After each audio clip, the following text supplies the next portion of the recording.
Conceptual question, what is the force? Force क्या है? That a conductor of length L, conductor की length L हो, carrying current I, जिसमें current I हो, experience when placed in a magnetic field B, जो magnetic field B में placed हो, रखा गया हो, क्या चीज? कोई कंडक्टर हो। What is the direction of force? तो सबसे पहले क्वेश्चन को समझना है कि क्वेश्चन में पहले पूछ रहा है कि फोर्स एफ क्या है। अगर कंडक्टर की लेंथ एल हो, करंट आई हो, मैग्नेटिक फील्ड बी हो, फिर उसके बाद दूसरे पार्ट में पूछ रहा है कि what is the direction of force. तो ये कंसिडर करें कि ये मैग्नेटिक फील्ड बी है, इसमें कोई कंडक्टर है जिसकी लेंथ एल है। अब करंट हमें पता है कि करंट इलेक्ट्रिक फील्ड की वजह से होता है। Charges, flow of charges is called current. जब चार्जेस फ्लो करते हैं करंट पैदा होते हैं, लेकिन हमें यह भी पता है, we know that current produced magnetic field.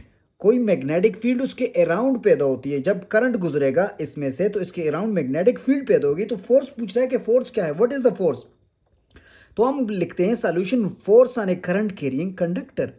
Force on A current carrying conductor, ऐसे कंडक्टर जिसमें से करंट गुजरता है उसकी फोर्स को हम मेजर करते हैं इस इक्वेशन से। This is F is equal to B I L, this is the equation of force.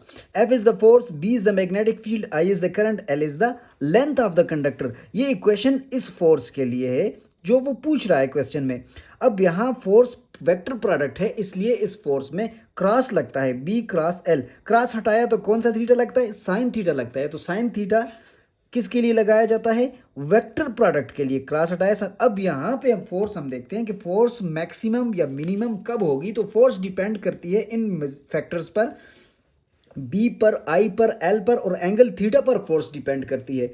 अब इस फोर्स में हम कहते हैं कि एंगल थीटा मैक्सिमम फोर्स जब होगी साइन 90 का होगा, यानी परपेंडिकुलर होंगे तीनों। कौन से तीनों?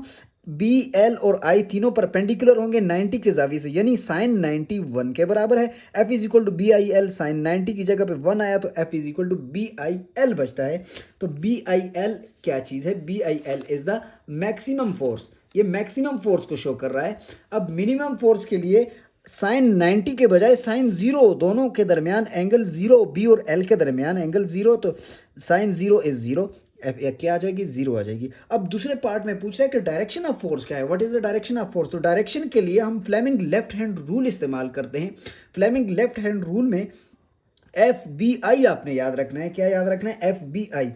तो इस केस में दोनों परपेंडिकुलर है, एफ बी और आई तीनों परपेंडिकुलर हैं। अब इसको आप देख लें जरा, ये जो आपको नजर आ रहा है ये फ्लेमिंग लेफ्ट हैंड रूल है। इसमें thumb indicate the direction of force.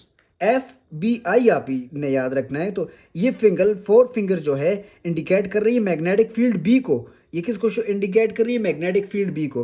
तो मिडिल फिंगर इंडिकेट कर रही है करंट आई को। तो आपने फ्लेमिंग लेफ्ट हैंड रूल की मदद से डायरेक्शन ऑफ फोर्स मेजर करनी है, तो एफ बी आई याद रखना है। तो डायरेक्शन ऑफ फोर्स यहां पर क्या है? परपेंडिकुलर है, यानी इधर भी 90 का जाविया है, इधर भी 90 का जाविया है। डायरेक्शन ऑफ फोर्स क्या होगी? Perpendicular to the B and I.